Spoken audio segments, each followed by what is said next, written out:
On passe de cette actualité bien triste au Proche-Orient à vos histoires, Charles, parce qu'il faut bien sourire quand même de temps en temps. Et on commence avec cette Américaine qui a perdu très très gros en passant son ticket de loto gagnant à la machine. Oui, toujours. Ça vous plaît, hein? Toujours bien Vous êtes vider méchant. les poches des pantalons avant de les mettre à la machine. On ne le répétera jamais assez.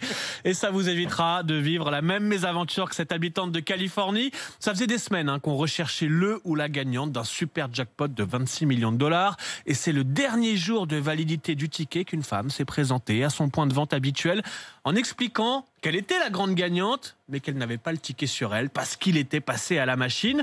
Mais tout n'est pas définitivement perdu pour elle, car une enquête a été lancée. L'organisme de jeu confirme que le ticket gagnant a bien été validé dans le commerce en question. Les employés confirment que cette femme venait régulièrement jouer à la loterie.